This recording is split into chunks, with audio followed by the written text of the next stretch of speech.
The massive viewing screen in the Coalition Council chamber flickered to life, showing a blue and green planet spinning slowly in the darkness of space. Admiral Vexistar's four eyes studied the transmission data while his tentacles worked the control panels. Earth's first message to the galaxy had arrived 3 cycles ago, and today the Coalition would decide if these humans could join their peaceful union of worlds. Begin playback, Vextar commanded. The screen changed to show a human male in simple white robes standing in what looked like a garden. Behind him, tall buildings rose into a clear sky, their surfaces covered with green plants. The human smiled warmly. "Greetings, friends of the galaxy. I am Jinwoo Park, speaking for all of Earth. We have watched your stars for many years, hoping one day to join your great community of peace." Jinwoo gestured to the city behind him. "We have learned much in our time alone. We ended war on our world 500 years ago. We cured all diseases 300 years ago. Hunger became history 200 years ago.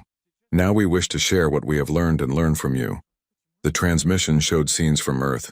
Children played in parks while adults tended to gardens. Hospitals where doctors used strange glowing devices to heal patients instantly.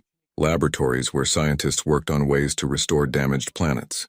Schools where young humans learned about compassion and understanding. "We know you fight a war against those who choose violence over peace," Jinwoo continued.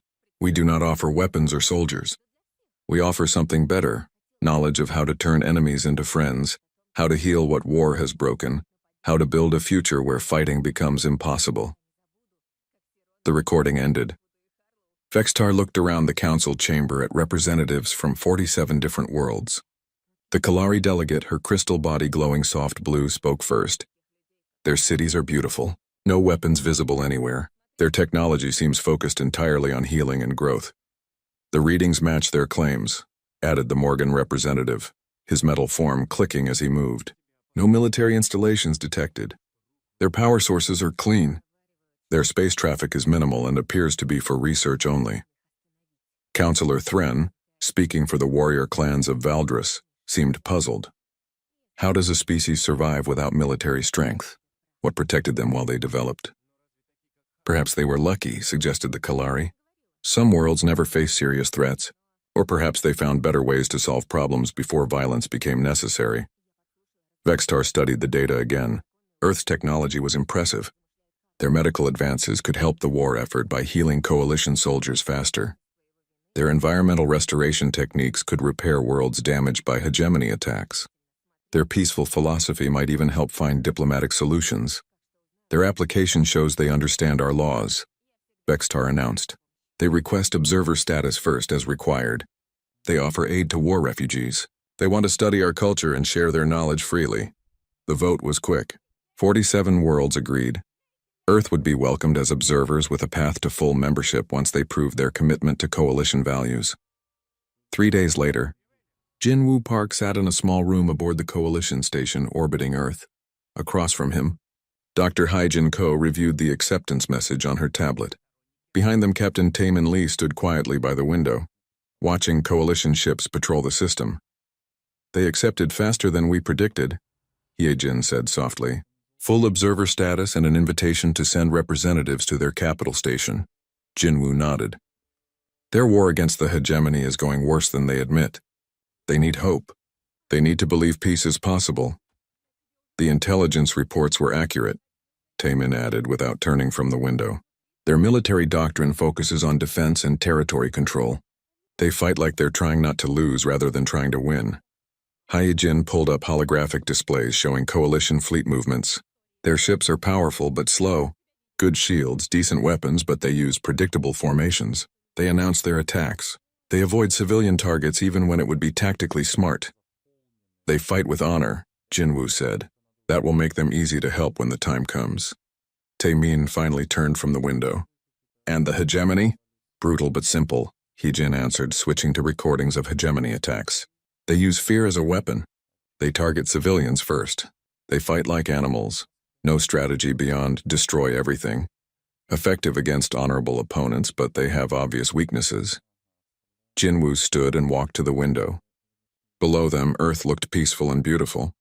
Cities full of gardens, oceans clean and blue, white clouds drifting across continents where wars no longer happened.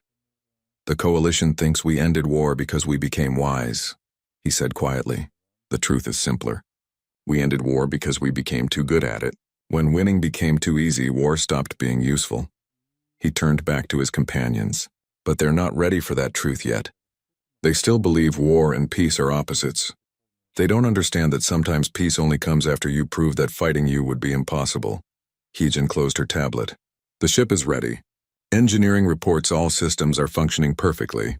The Coalition scanning teams found exactly what we wanted them to find." "Good," Taemin said. "How long until we reach their capital station?" 2 weeks at the speed they expect from our research vessel," Jinwoo replied. "That gives us time to study their defenses, their communication systems, their military protocols. All in the name of understanding their culture, of course."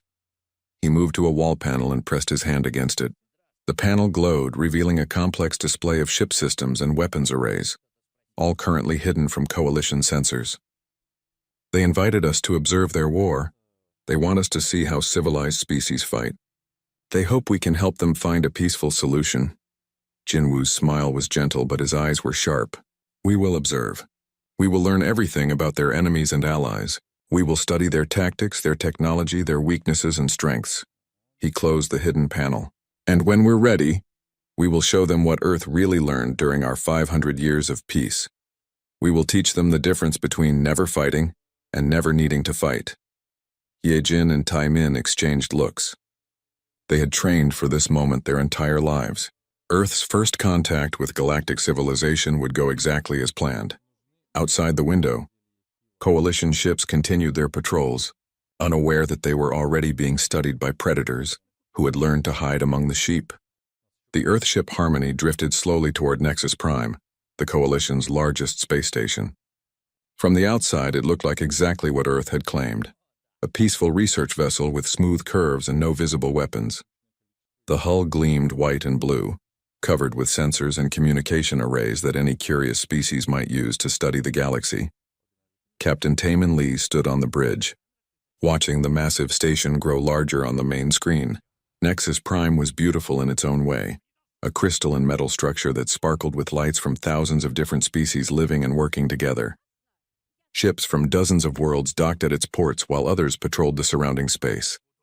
"Coalition Control is requesting our arrival manifest," reported engineer So-Young Kim from her station. To any observer, she looked like a simple technician managing the ship's basic systems. The Coalition scanners couldn't detect the advanced weapon systems she had been designing since childhood. "Send them the cultural exchange package," Taemin replied. "Scientific equipment, medical supplies, gifts from Earth's various cultures. Nothing that would concern them." Commander Jae-hyun Choi entered the bridge carrying a tablet. His official title was Cultural Attaché, but his real job was military intelligence.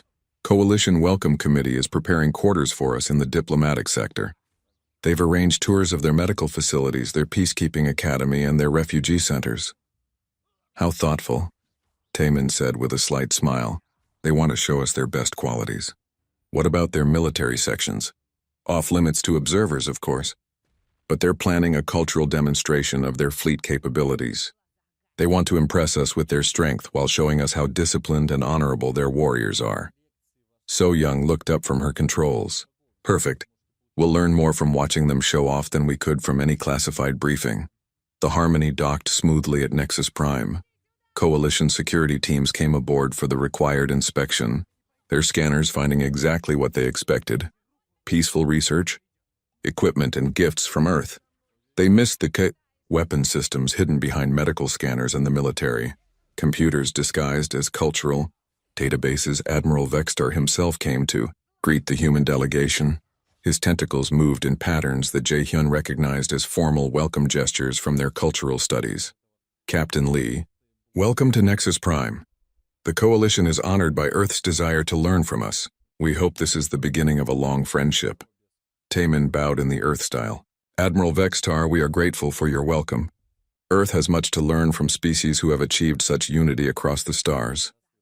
Come, let me show you what we have built together," Vextar said, leading them through the station's corridors. 47 worlds working as one, each species contributing their unique strengths to our common goals. The tour was impressive.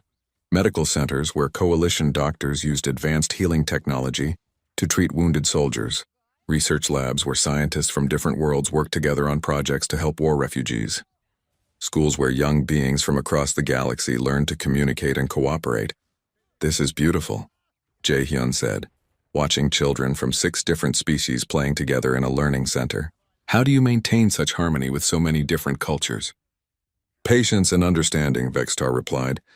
We learned long ago that diversity makes us stronger, but only when we respect our differences instead of fighting over them. They visited the refugee centers next.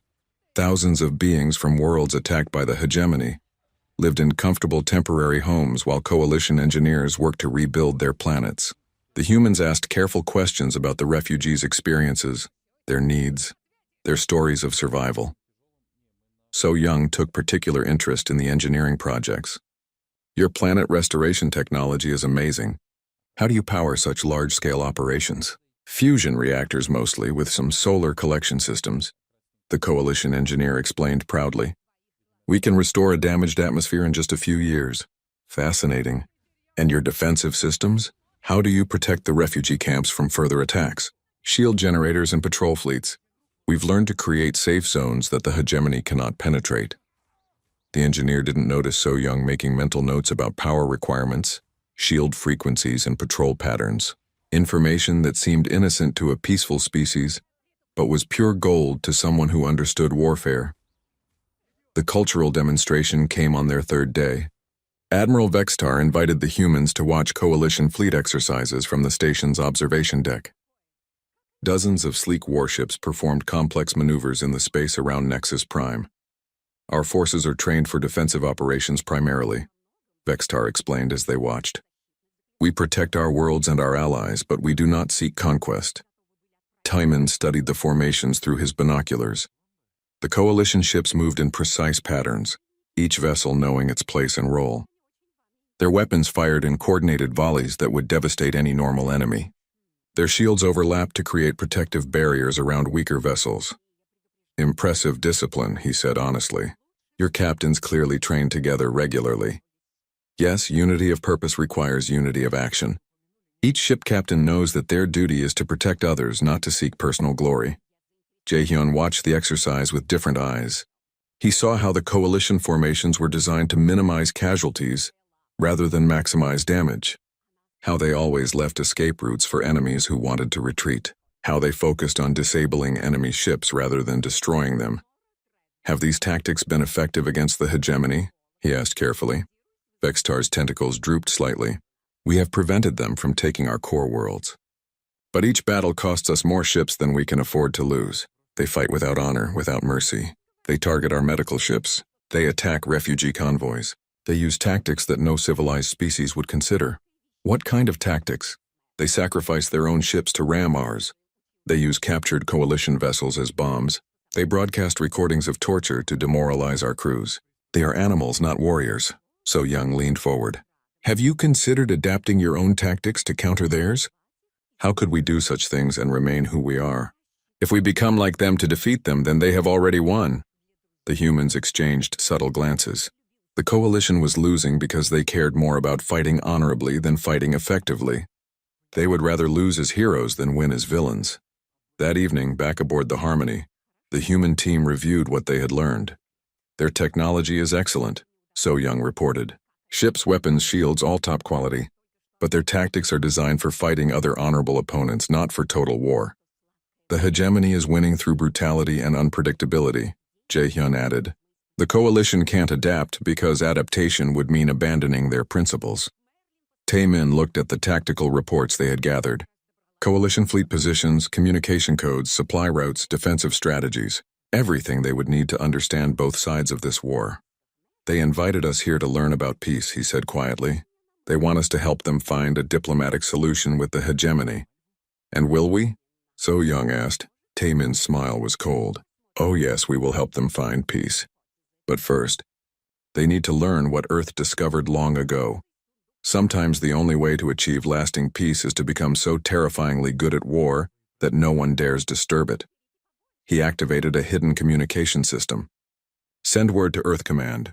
Phase 1 is complete. Request permission to proceed to Phase 2. The response came quickly. Permission granted.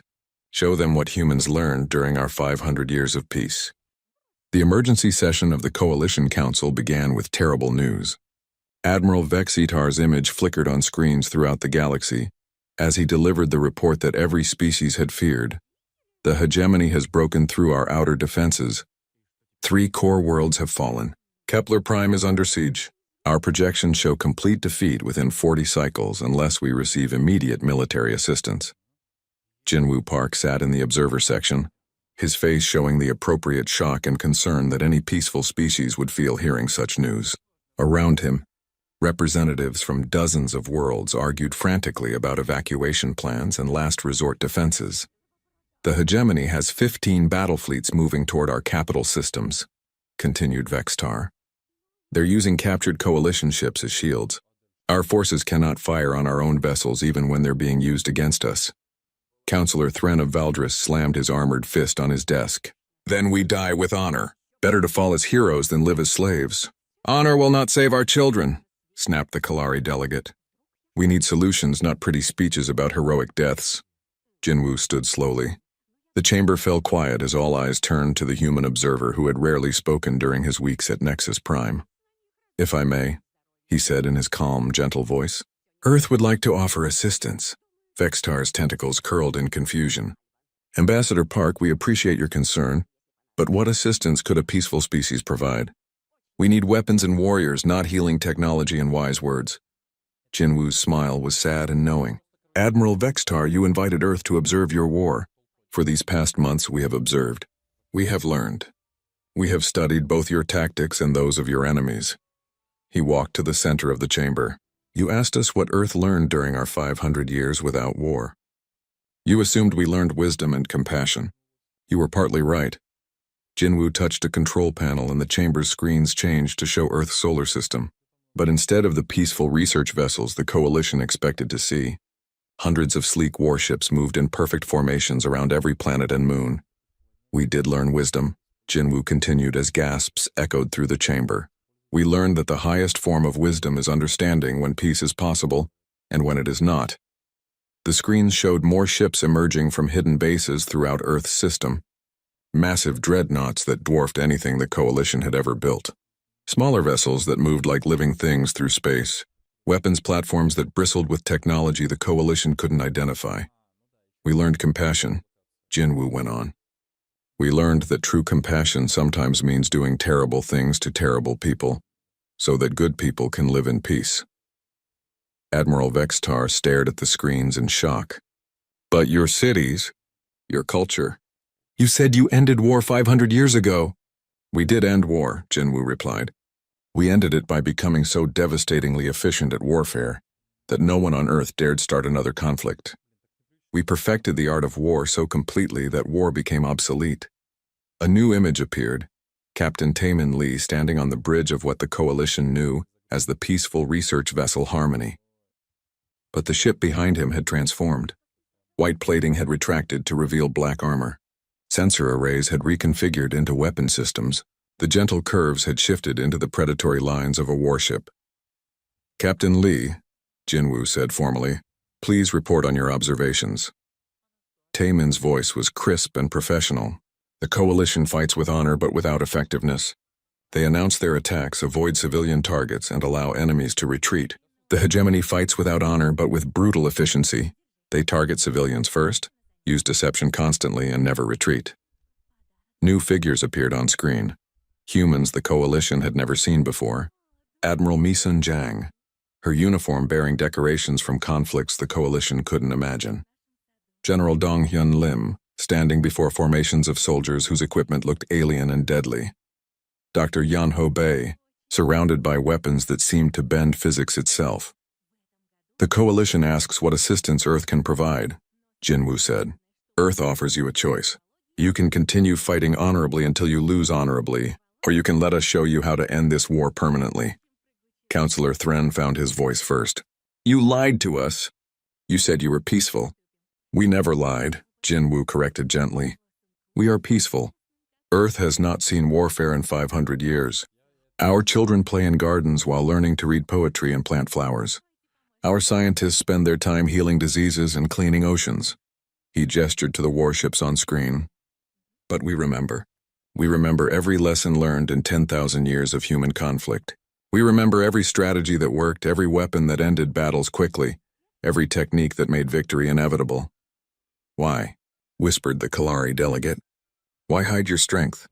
Because strength that must be displayed constantly is not true strength, Jinwoo explained. A species that needs to prove its power has already shown its weakness. We came to the galaxy to see if we had found equals or if we had found children who needed protection. Admiral Vextar's voice shook. And what did you decide? Jinwoo's expression softened with something like affection. We found family. Good people who fight for the right reasons but lack the tools to win. People who would rather die with honor than live with shame. People worth saving. He looked around the chamber at the frightened, angry, and confused faces staring back at him. The hegemony believes strength comes from brutality.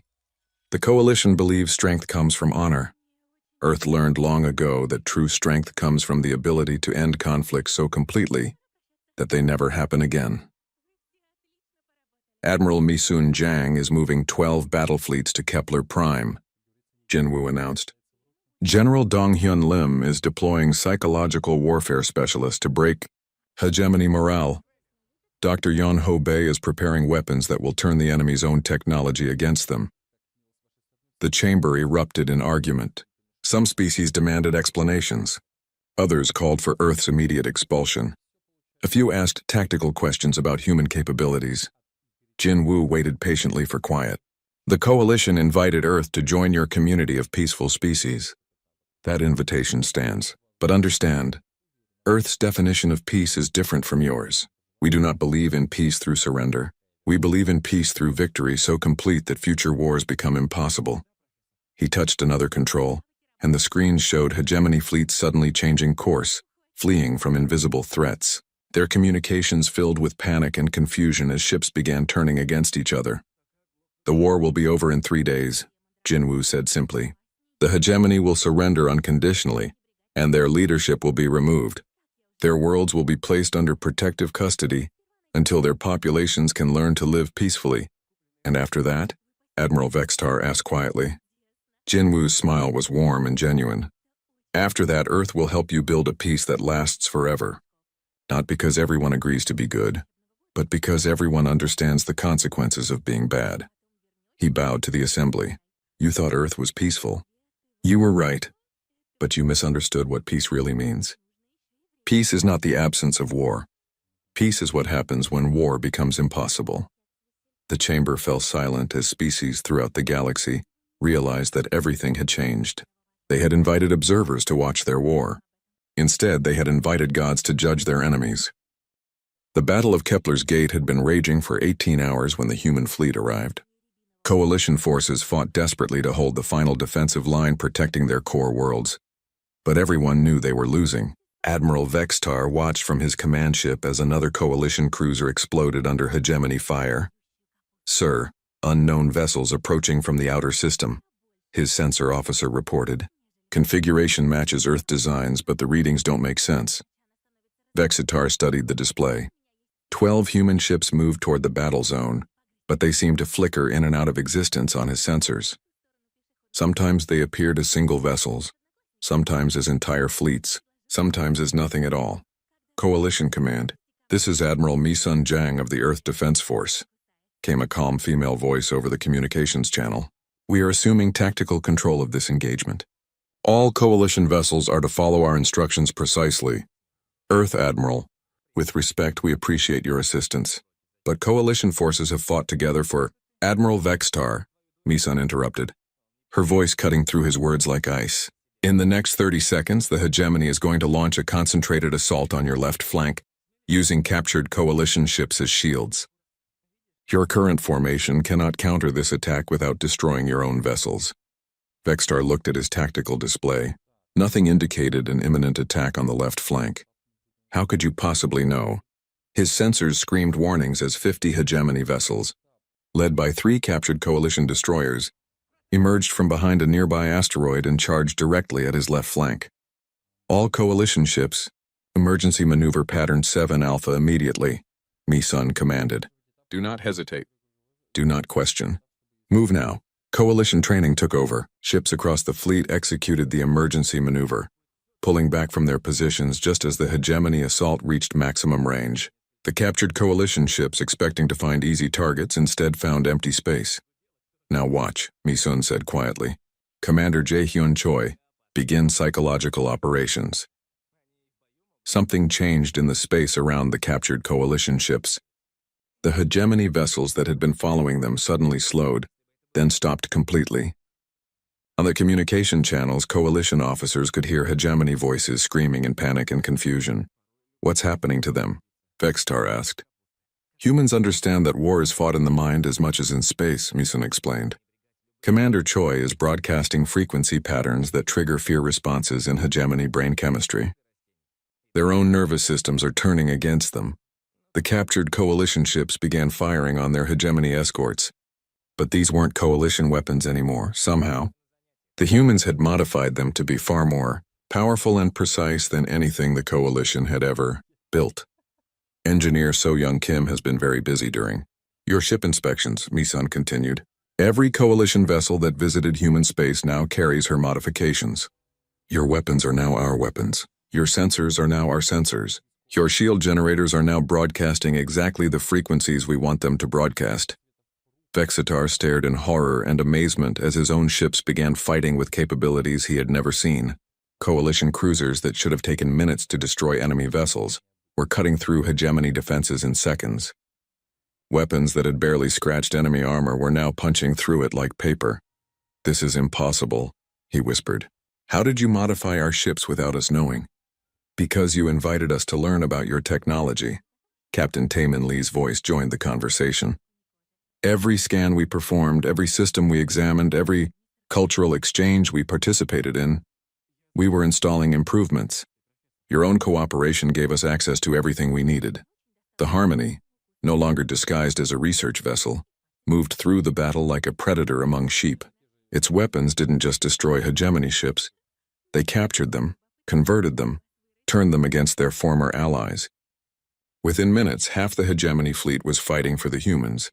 "Dr. Yeonho Bae, deploy the resource conversion systems," Mi-sun ordered. New weapons appeared on the human ships, devices that seemed to reach out with invisible hands and tear apart enemy vessels. But instead of simply destroying them, these weapons broke down the wreckage and rebuilt it into ammunition and fuel for the human fleet. "You're turning their own ships into weapons against them," Vextar realized. "Waste not, want not," Dr. Bae's cheerful voice replied. "Why build new weapons when your enemies keep delivering raw materials directly to you?" The hegemony fleet was collapsing.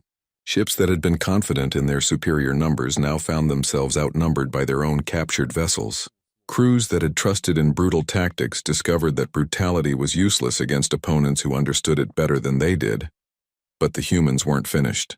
General Dong-hyun Lim's voice came over the communications as boarding pods launched from human ships toward surviving hegemony vessels. "Coalition forces, observe carefully. You are about to see the difference between fighting to win territory and fighting to win hearts and minds." The boarding actions weren't like anything the coalition had ever seen. Human soldiers didn't storm through enemy ships destroying everything in their path.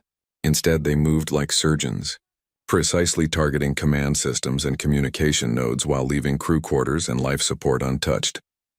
"We're not here to kill you," human voices could be heard telling hegemony crews over captured communication channels. "We're here to free you from leaders who send you to die for their pride. Surrender now and you'll be treated better than your own officers ever treated you." One by one, hegemony ships began surrendering, not because they were defeated, but because their crews realized they were fighting for the wrong side. The hegemony leadership told their people that strength comes from taking what you want.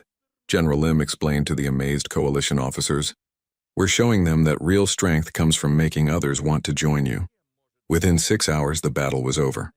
Not because the hegemony fleet had been destroyed, but because it had been converted. Ships that had arrived as enemies departed as allies, their crews convinced that cooperation with Earth was better than loyalty to leaders who had abandoned them. Admiral Vextar sat in his command chair, staring at tactical displays that showed the complete transformation of the largest space battle in coalition history. His own ships had performed miracles. Enemy vessels had switched sides. Human technology had turned the laws of physics into suggestions. Admiral Zhang, he said slowly. What happens now? Mi-sun's image appeared on his main screen. She looked tired but satisfied, like someone who had completed a difficult but necessary task.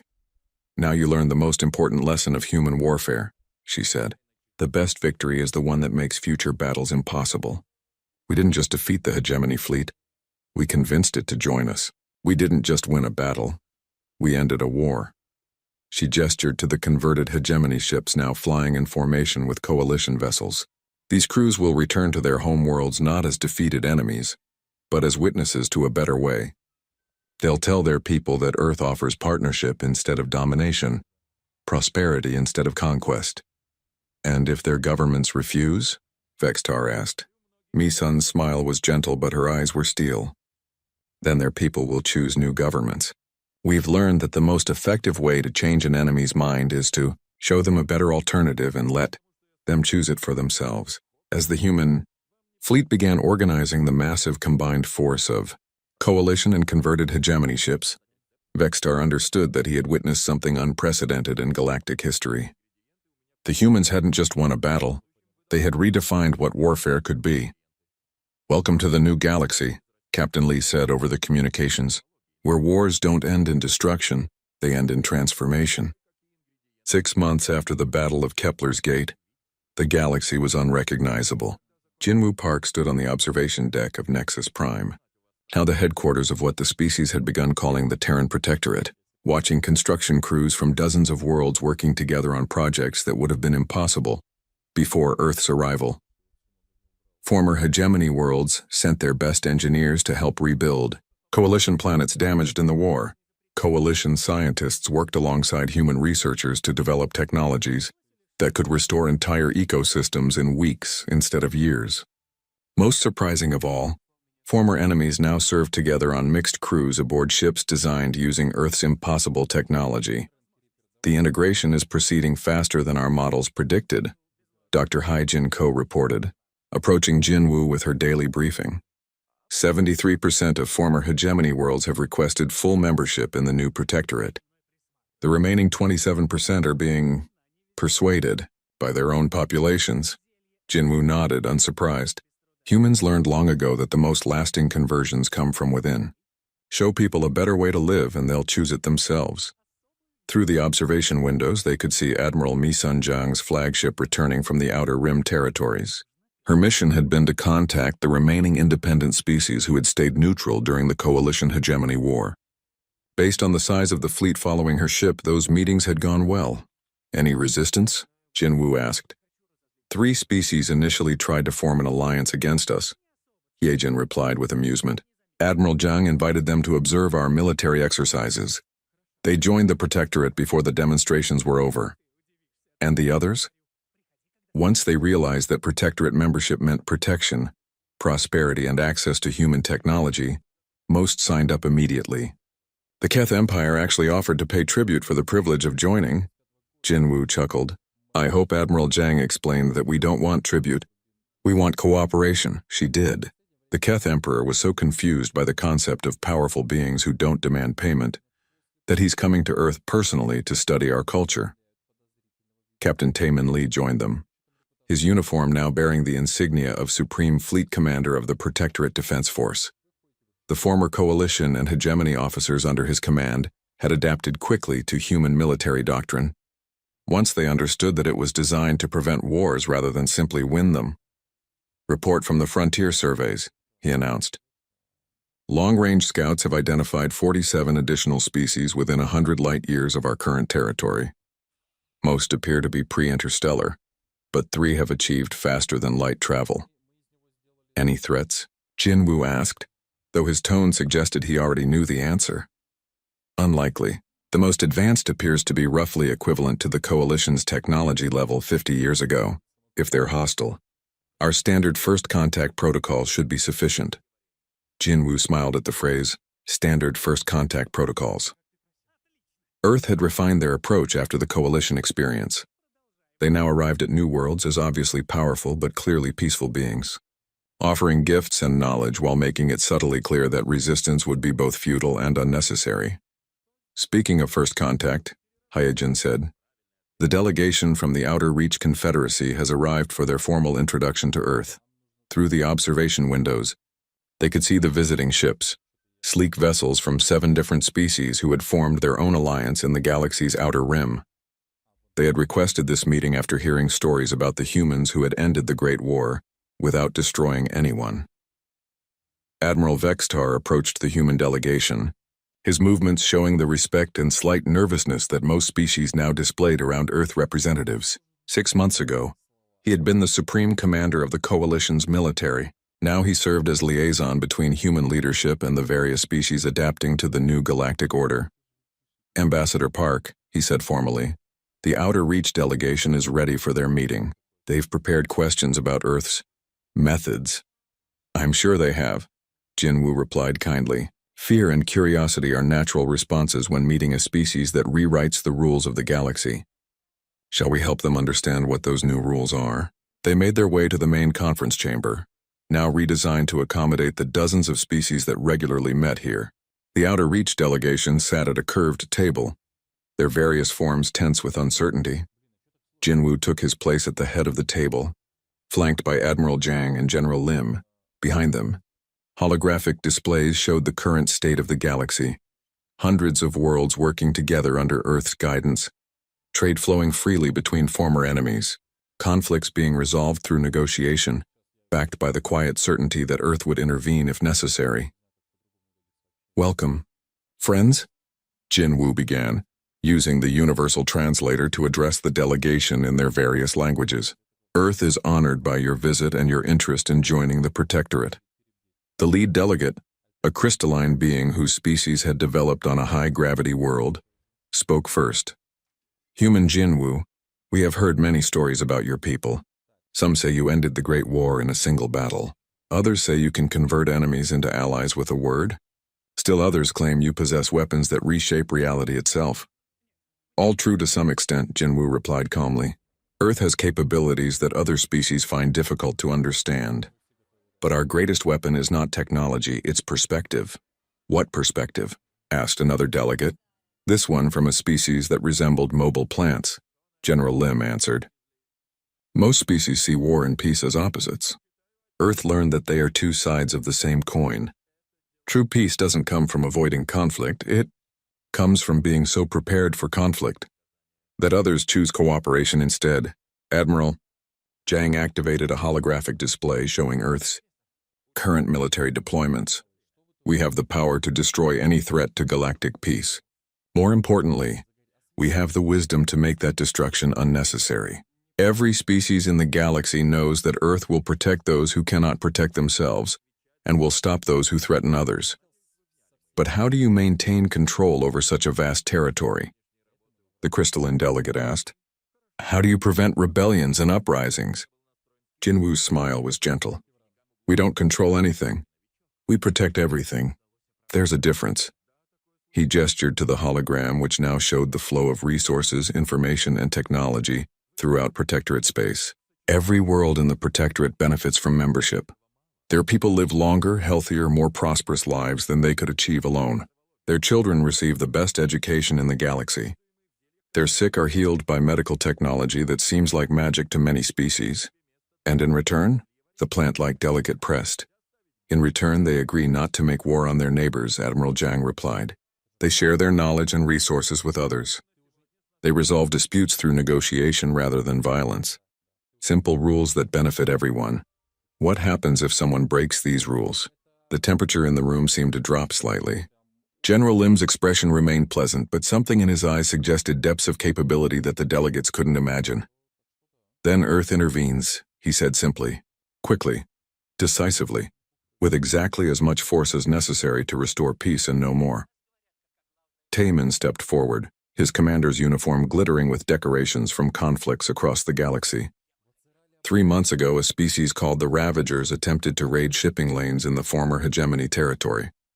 They believed the power vacuum left opportunity for traditional piracy. The hologram changed to show a distant star system where sleek Earth ships surrounded a small fleet of primitive raiders. Earth response time was 4 hours from initial distress call to complete. Resolution, Taemin continued. The Ravagers were given a choice. cease their attacks immediately and accept rehabilitation, or be removed as a threat to peaceful commerce. What did they choose? The crystalline delegate asked, though his tone suggested he already suspected the answer. They chose rehabilitation, Jinwoo said with satisfaction. The former Ravager clans are now serving as security escorts for the same merchant convoys they once attacked. They're quite good at the job. They know exactly how pirates think. The plant-like delegate shifted in what might have been amusement. You turned pirates into police? We turned predators into protectors, Dr. Haijin corrected, joining the conversation. One of humanity's greatest discoveries was that most aggressive behavior stems from insecurity and lack of purpose. Give aggressive species a constructive outlet for their instincts, and they become your most loyal allies. The meeting continued for several hours, with the human delegation patiently answering questions about Earth's technology, philosophy, and methods. By the end, all 7 species of the Outer Reach Confederacy had formally requested membership in the Terran Protectorate. As the delegates departed for their ships, Admiral Vexter approached Jinwoo with a question that had been troubling him for months. Ambassador, may I ask you something personal?